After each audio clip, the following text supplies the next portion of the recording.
at noon. We got our first of, I think 8 noon games. Noon is by far the worst window, by the way. But at noon, we got our first one. We got Marshall, who's 1-1. Trying number 3, Ohio State, who's 2-0. Ohio State favored by 39.5 points on Fox. Stone Earl for the Thundering Herd has gone 23 of 52. Thrown for 228 yards, 3 touchdowns, 1 interception. The Buckeyes have Will Howard, who's 35 of 54 for 520 yards and 4 touchdowns, 0 interceptions. They also have Quinshin Judkins, who had 22 carries for 163 yards and 3 touchdowns. Jeremiah Smith had 11 catches for 211 yards and 3 touchdowns.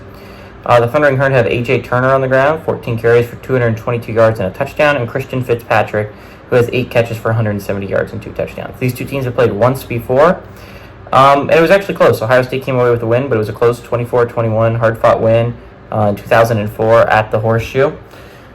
I don't think it's going to go better for the Thundering Herd this time around. It's just hard to imagine Marshall beating Ohio State in the Horseshoe. Again, I feel bad for Gus Johnson. I mean, he's my favorite announcer, but he has gotten some absolutely pathetic games to announce early on so far this year. Last week was very bad. And then the week before that, Texas-Michigan was just downright atrocious. He has yet to have a good, decent football game to announce, or a close one, and I'd love for him to be in my video eventually at the end of the year, every FBS team's most heartbreaking loss of 2024. But so far, he's not going to be. I don't think it changes here, by the way.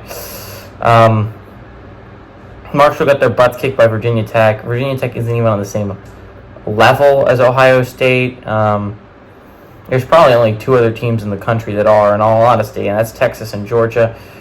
Marshall is just not a great football team this year. I think they're in a little bit of a rebuild period. This would be a big win for the Sun Belt, though, and we're going to get into the Sun Belt a little bit later when we're talking about their undefeated and their chance of making a playoff run. But Marshall, this is going to go poorly. It just is. Ohio State's a really, really good football team. They're coming off a bye, and sure, so is Marshall.